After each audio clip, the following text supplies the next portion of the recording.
I'm very powerful. I can manifest stuff. And two things. I want to ask, how can I fine-tune it? Because the other day, I manifested a IRS audit.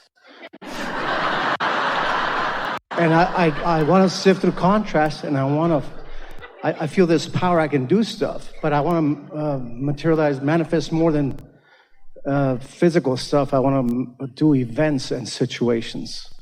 And I knew I did all that. I keep doing it. Here's the thing. It's not easy to hear, our friend just now and this too, it's not easy to hear or to accept when we say things are always working out for you. Because sometimes things happen that you just as soon hadn't worked out for you in that way. But if you come to know and really believe that things are working out for you, then you let the things that are working out for you be realized by you at more incremental and therefore more satisfying stages. Jerry and Esther were always sort of proud of the fact that they didn't get audited because they keep really clean and good books, and they are very conservative in what they do, and they don't take a lot of chances or really any. And so it was sort of the mantra that Esther was really enjoying, that I just don't get audited. And then like you, she did. She got audited. And it wasn't something that she thought that she had been thinking about, but clearly everything that comes to you comes because there's a vibrational connection of some kind. But there was something about the inevitability of it. In other words, it's something that is happening, so you might as well just relax and go with the flow of it, because you're not going to talk anybody out of it. This is something that's going to happen. And there is something kind of nice about being in a situation where you just give in to it. And here's what happened. Esther wrote the computer programs initially for her business. And she has a really unique way of keeping track of things that she understands completely.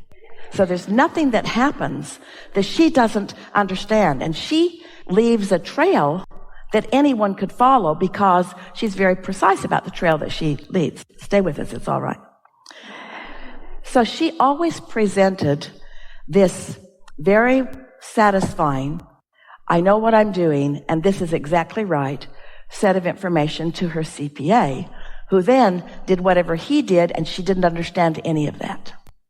So he took what she did, translated it into what he sent to the government, and Esther didn't realize it until she was audited, that she was always uneasy about that every single year. In fact, she would think, well, I know what I'm doing. I sure hope he knows what he's doing. I hope he's depicting it in the way that I mean for it to be depicted.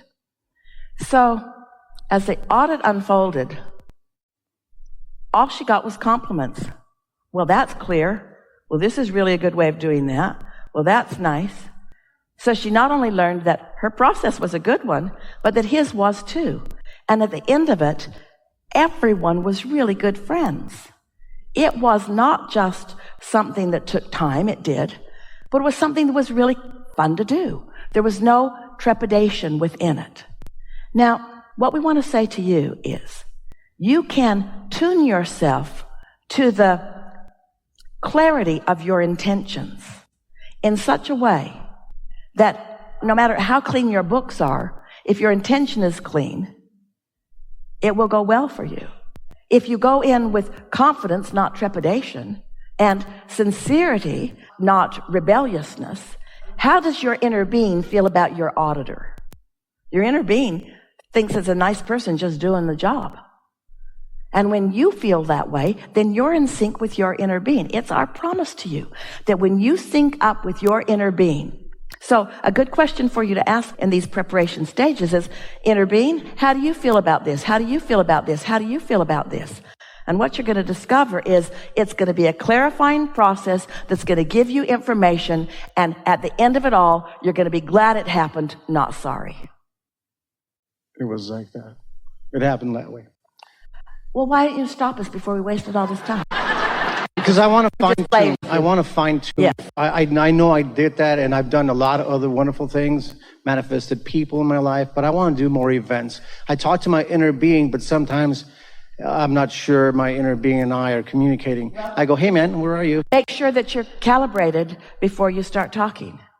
Just make sure that you're calibrated. Make sure that you're calibrated when you ask the question, and then put some time space distance between the question and the receiving the answer. And then when you are in a similar calibration, meaning high flying, that feeling of exhilaration or that feeling of satisfaction or that feeling of high on life kind of feeling, that's when those answers flow into your experience. Not when you're studying the problem and looking for the solution.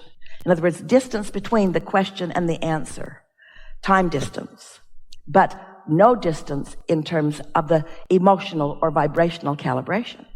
So get happy when you ask, get happy before you ask, and then in a happy moment, hear the answer. We find you very finely tuned. We don't know why you're questioning that. But it may be that you're trying to take score too soon, or you're not putting enough distance between your question and your receiving of your answers. Because remember, the vibration of the question is a different frequency. When you calibrate to a question, you're calibrating to a lower vibration. And when you calibrate to an answer, you're calibrating to a higher vibration. So we haven't talked about this before. Let's consider this. But this is good. So something happens. Let's call it a problem. And you want to know about it. So you're talking with some counselor about it. Maybe your inner being counselor, maybe somebody else. But you're focused on the problem. And as you focus on the problem, you're calibrating to that problem, which means you're calibrating right out of range of the answer. But you sort of got to do that to explain it. But you know what happened? We have not said this before. We are so happy that you've asked this in this way. Just give us a minute. Everybody's having a good time here. In all of that time that you're calibrating to the problem, you're launching rockets of desire that are calibrating to the solution. That's why they're rockets. They're not bowling balls. They're rockets. So your calibration to the problem caused you to launch rockets that are calibrated to the solution. And that's where your inner being picks up on them. That's where your inner being remains. And you've got to then put some distance between your calibrating to the problem and your being in the receptive mode of calibrating to the solution. Never heard that clearer, have you? I'm impatient, so I guess I have to do that. Impatience is not understanding the process. Esther's new house, it's on a hill, has an elevator in it. A really, really, really slow elevator. So slow, such a slow elevator, that she's fallen in love with the stairs. But when she's got bulky things or heavy things or suitcases or whatever, so she's in the elevator and she pretends that she's on the 21st floor.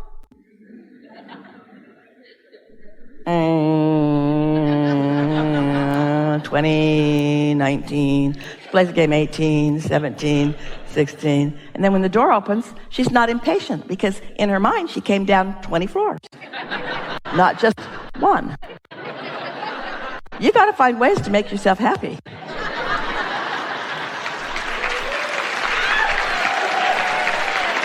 Because that elevator is always going to be slow. She can get in this elevator and get up to her floor in less time than she can get in her elevator and get up to her floor. And there's 20 floors difference. But statements like, it is what it is, and I have time to wait for the law of attraction to put all of the pieces together, and I'm certainly capable of waiting for the cooperative components together. And this is the most important thing. I am willing to take my time in calibrating myself to the precision of this answer. And if it takes a little while, so be it. This should be fun. You really don't want things to manifest instantly. You think you do, but you don't. If everything you thought was instantly manifesting, first of all, you'd have a big mess to clean up every day because you're not that good at projecting your thoughts yet. But just the number of things that you would be trying to give away. I have 75 cars. Do you want one? I just liked it, and then it was in my driveway. Didn't even take time to consider that I don't have that many places to go. We're having fun with you, but we really want you to ask yourself, when you feel impatient, you know why you feel impatient? Because your inner being is patient. If your inner being weren't patient, meaning you have eternity.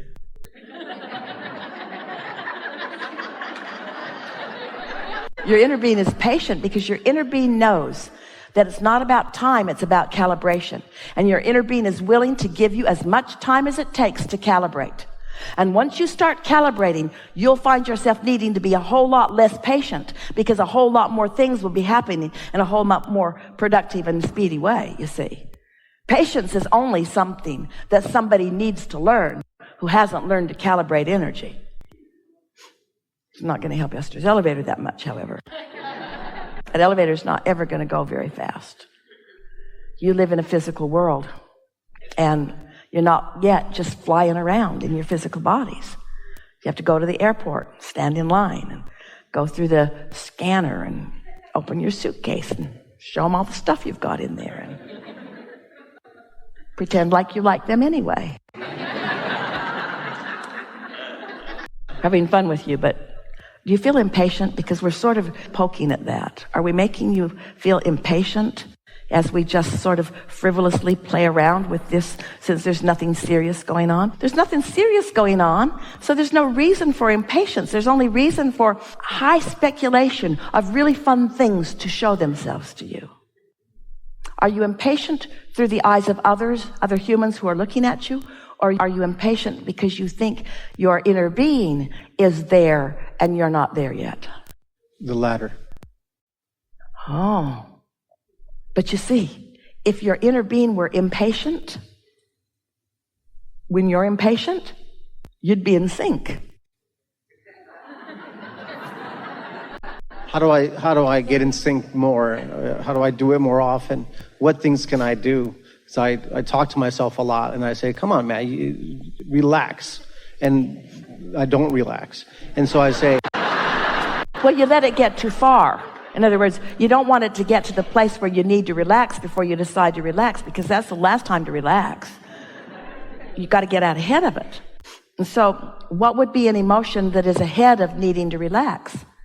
Give us an example of something that happens frequently where you feel impatient. I'm a stand-up comedian, and I try to book my shows, and we've given you quite a bit of material. A lot of it. From the moment we started.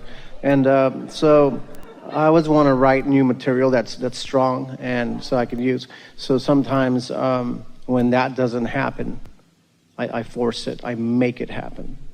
And so that... And you can really feel the difference, can't you? Yes. Between something that you're making happen and something that you were just inspired to or called to. So when it's not flowing, just take a break and do something else. And this is what we meant when we said, put some distance between the question and the answer. So let's say that you get up and in your first segment of the day, you are doing a general segment for your day, and you are calibrating to the emotions that you know your inner being feels. You're not making stuff up. You don't say something that you don't mean about yourself, but you do find the things that you do mean that you know are in sync with your inner being. That's what calibrating is. I know my inner being is love, so I'll calibrate to love if I can. I know my inner being is appreciative, so I will calibrate to appreciation if I can. You're just doing this general calibration, and you say something such as, I am eager about the funny things that will be shown to me today. I feel ready for some really funny stuff to just show up. I am secure in knowing that it can. I like that feeling of anticipation, of surprise and delight when it does. Because you've already asked for it. And now you're calibrating to moving through a day where it can show itself to you. We said two things. Calibrate before you ask the question, and then calibrate again to receive the answer.